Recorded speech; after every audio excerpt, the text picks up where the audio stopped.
Alex Galitsky, thank you so much for joining me this morning. You are now working with the ANCA National Office, and I wish we were talking under better circumstances, but it appears that anytime we have a conversation, it has to do with something that's going wrong in Armenia and Artsakh. And unfortunately, the latest developments, for those who have not yet been following, I decided to have you on because I thought you could do a really nice job of breaking it down and letting people know why they need to pay attention and why it matters. So thank you for being here.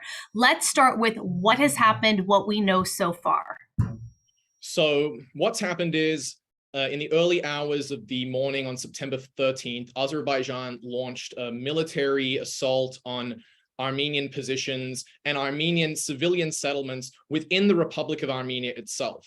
So it's important to note here that these aren't military clashes between Armenia and Azerbaijan. These aren't border clashes between Armenia and Azerbaijan. This is an outright assault on the Armenian people, on Armenian civilian settlements, civilian infrastructure within the borders of the Republic of Armenia, the internationally recognized borders of sovereign Armenia. So this follows 2 years now of repeated aggression and belligerency by Azerbaijan towards the Armenian people that really came to the fore with the invasion of Artsakh back in 2020. But it's important to know that this is distinct from the conflict within Artsakh or Nagorno-Karabakh. This is now within the borders of Armenian territory, which is an unprecedented escalation by the Azerbaijani side. That is worth repeating because I think people who may not be following this as closely may think after 2 years, it's back on to what it was. And that is not the case. This is different. This is not Artsakh. We're now talking about Armenia proper. And that is a completely different, dangerous ball game that we're dealing with. The significance of this, why is this happening now? I think there are a number of factors that come into play and that we need to take into consideration here. Importantly, Azerbaijan is now seeing what's happening in Ukraine and seeing Russia's weakening position on the Ukrainian front and thinking that it can take advantage of this international instability and insecurity to press its advantage against Armenia. Also, we see Azerbaijan as trying to consolidate the military gains that it made during the 2020 Artsakh war by now pressuring and forcing Armenia on the defensive and pushing into Armenian territory. I should say as well that this isn't really anything new. Back in 2021, Azerbaijan actually made a military incursion into the Republic of Armenia proper, where it set up military checkpoints on Armenian highways, disrupting international trade, where it would routinely harass and terrorize Armenian civilians. And they've been remained entrenched there for the last year or so now. This is an escalation. This is coming 2 weeks after Azerbaijan took control over 2 Armenian villages in Artsakh and effectively blocked the line of access between Armenia and Artsakh. Now Azerbaijan is trying to consolidate those gains and cut Armenia off from Artsakh entirely as part of a broader project to effectively ethnically cleanse Armenians in their ancestral lands. Why does this matter on a bigger scale? Moving beyond the borders of Armenia and Azerbaijan, why should people care who are not in Armenia or Azerbaijan and maybe even not part of the big community here in Los Angeles? So Azerbaijan is one of the most authoritarian regimes on earth. Almost every major international human rights organization has classified Azerbaijan as less free, less democratic, more abusive and repressive than even Russia and Iran. Azerbaijan is attacking Armenia, a fledgling democracy, a country that was effectively built by the survivors of genocide. This is part of the broader conversation about the rise of authoritarian expansionism and the attempt to destroy and smother democracy. So we need to think about it within these terms. Unfortunately, Azerbaijan has been seen for a long time by the US and the EU as a sort of alternative energy provider for Europe to reduce Europe's energy reliance on Russia. And Azerbaijan has, especially since the invasion of Ukraine, been positioned to play a more prominent role in the European energy security framework. This has emboldened Azerbaijan. This has led Azerbaijan to believe that it can act with impunity throughout the region, the belief that it is somehow an indispensable actor and can get away with these egregious human rights abuses.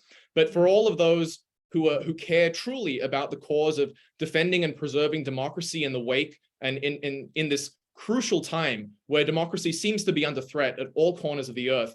This is something that should be of grave, grave concern, especially when you consider the conduct and the practices of the Azerbaijani military in their aggression towards the Armenian people. Well, it's interesting that you bring this up because right now I think many Armenians or Armenian Americans are having these feelings they had back in 2020 and recently, in seeing the support, and not to take away from the support that people gave and are giving to what's happening in Ukraine, between Ukraine and Russia, but it was almost difficult to watch that because no one seemed to be talking about it or caring about it or getting it right when this atrocity was happening back in 2020. And the fear is now, or people are waiting to see, will people care now? Will people react differently? Or is it just we pick and choose when to jump on a cause or when to decide to hashtag and go along with something? Again, I don't want to take in any way, shape, or form away from a horrible war that is being waged upon in Ukraine. But why is it that certain stories, and you could be asking me this since I am in the media, but from your observation, from your point of view, because you're working with this context day in and day out, why is it that things get attention and some things just don't? I mean, it's an incredibly important point to raise. I think part of it really is, and it comes down to a lack of understanding or awareness of the dynamics within the region. When it comes to Russia and Ukraine, Russia has been positioning itself aggressively against Ukraine for many, many years. The Azerbaijan-Armenia conflict has been simmering for decades, and a lot of people just simply weren't aware of it, and the attention wasn't there yet. But right now, and I think especially after the kind of the global attention being put on the Ukraine war and the rise of authoritarian expansionism, people are paying attention now, more so than in 2020. Also, the fact that Azerbaijan is now kind of, at least indirectly, party to the geopolitical sort of playing field with regards to the Ukraine conflict, there is now, I think, more of a sense that this region is pertinent to the future stability and security of not only Europe, but more broadly speaking, the region. So I think that it really comes down to, unfortunately, a very callous, a very cynical balance of interests and balance of priorities by Western countries and by audiences in across Europe and the US that simply don't know about these issues and don't care about these issues, to put it quite bluntly. Something that you and I talked about it before, and this is worth noting right now as well, how important words are. The phrasing, the words matter so much. There's a difference between saying these two countries are fighting, there's fighting going on between these two countries, or this was done against another country. Maybe to an outsider, you're speaking and you don't realize, but those words matter so much and they matter in context. And part of the Azerbaijani government's game here as well is to try and sort of confuse and obfuscate public understanding of what's happening by playing these word games, by making this sort of making it unclear who was the aggressor. So as when the act of aggression started and Azerbaijan launched its assault, it just as quickly announced that Armenia was the one instigating conflict. It has done this on several occasions. We call it mirror propaganda. The idea is you try and confuse public discourse, confuse public comment by accusing the other side of doing exactly what you are doing. Now, this has taken place obviously with regards to attributing blame for the aggression, in this case, Azerbaijan blaming Armenia for the onset of aggression, but also it's happened with Azerbaijan sort of playing into the nuances of language with regards to, say, its continued detention and torture of prisoners of war. Azerbaijan refuses to acknowledge those 100+ Armenians that remain captive as prisoners of war. They'll refer to them as terrorists or detainees, or use other language to try and diminish the sort of responsibility that they have under international law to immediately release all prisoners of war. Then what you start to see in the United States and in Europe, a refusal to use the term prisoners of war to describe those Armenian detainees, and instead referring to them as detainees or captives, which again takes the onus of Azerbaijan to immediately release those prisoners. So there are major concerns with how we frame these issues and how we use language to describe what's taking place. When the US or the State Department releases a statement and calls for both sides to de-escalate, the question is, well, Armenia has to refrain from being invaded by a foreign dictatorship?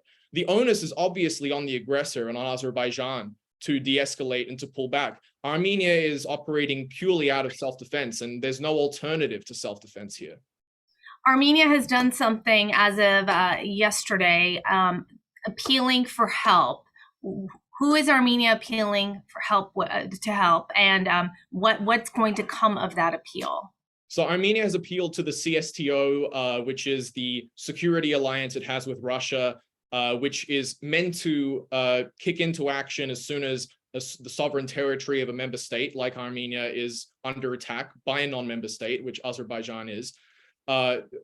Armenia has also appealed to the United Nations Security Council through the French President Emmanuel Macron, and has also appealed to the OSCE, the Organization for Security and Cooperation in Europe, which is the body delegated to effectively come to a peaceful resolution or negotiated settlement to the conflict. So these diplomatic efforts and channels are being explored right now. What is clear is that there is no alternative to multilateral diplomacy here.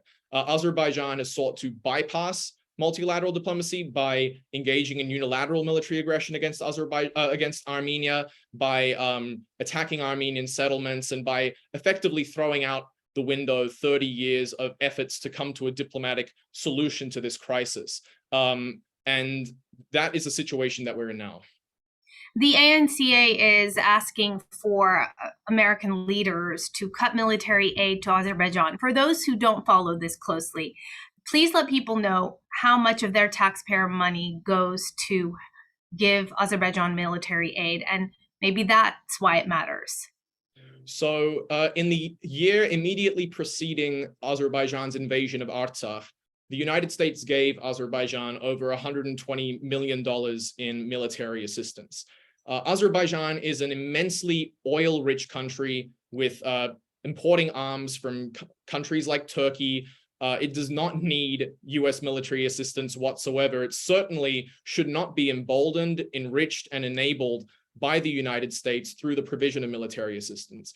Military assistance that the United States provides not only frees up resources for Azerbaijan to use against Armenians, it also sends a very dangerous signal to Azerbaijan, which is, we are effectively rewarding Azerbaijan for its aggression. There will be no consequences for its military aggression. There will be no consequences for its war crimes and human rights abuses.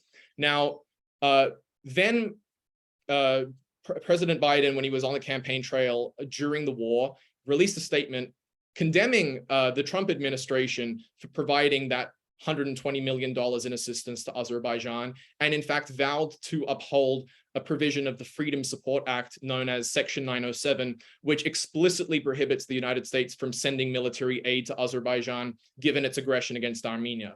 Unfortunately, after coming to office, the president has now on 2 separate occasions reauthorized military aid to Azerbaijan, allowing US taxpayer dollars to continue to flow into the Caspian petro dictatorship.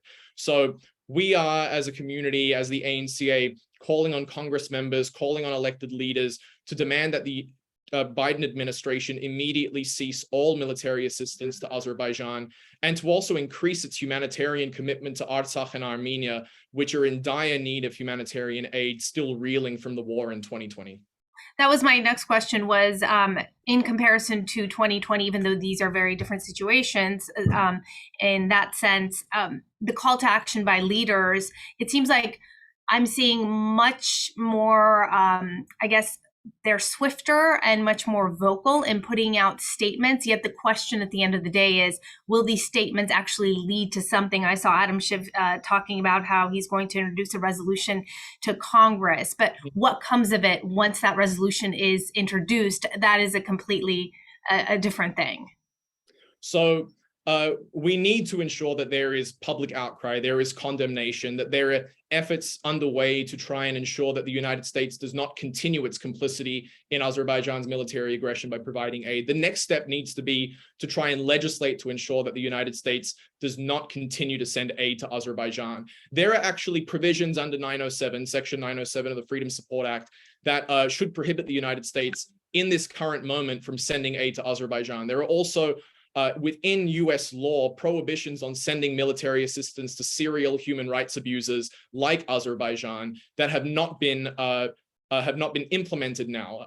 So we need to try and build as much pressure as we can through these congressional offices, through our friends, to ensure that the United States does not continue to arm Azerbaijan. In fact, earlier in the year, the US Government Accountability Office found that the United States had actually violated statutory reporting requirements on how military aid to Azerbaijan was being used by Azerbaijan, how it impacted the balance of power between Armenia and Azerbaijan, and also how it affected the negotiation process by contributing towards a massive imbalance between the military capacities of the two sides. These sorts of reports and resources are absolutely crucial because it demonstrates that there has been a fundamental negligence on the part of the US government in assessing its impact on the region through the provision of military aid. And we have to do everything we can to ensure that that comes to a halt. As we wrap this up, just what is your advice for people? What can they do if they are looking to get involved, but they want to channel that energy in the right direction? So the Armenian National Committee of America has a number of very accessible digital advocacy platforms that people within our community and beyond can use to contact their Congress members, to ask their Congress members to release statements, and also to urge President Biden to uphold Section 907 restrictions and end military assistance to Azerbaijan. So they can visit anca.org/907 and also follow the Armenian National Committee of America on social media to see live updates as to what's happening on the ground and how they might be able to assist in holding Azerbaijan accountable for its aggression. For the person watching this who has no connection to Armenia whatsoever, why do they care? What's your final word? This is fundamentally the battle for the survival of the Armenian people. This is an existential struggle for the Armenian people, for a nation, for a people who have experienced genocide, who still are haunted by the legacy of that genocide today in the aggression that they experience at the hands of Azerbaijan and by Turkey. This is the battle for the life of the Armenian nation. But beyond that, it's also the battle for democracy in a region of the world where democracy is proven elusive. If the international community stands by and allows an authoritarian dictator in Ilham Aliyev to invade a democratic country like Armenia with impunity, the reverberations of that will be felt the world over. It would be incredibly dangerous. And right now, the international community needs to understand that there is no way that you can contain an authoritarian, expansionist regime like Russia by enabling and emboldening just another authoritarian expansionist regime like Azerbaijan. The stakes are incredibly high, and the consequences and costs of not acting immediately to condemn Azerbaijan's actions and to put a halt to violence will only lead to the proliferation of this kind of violence in the future.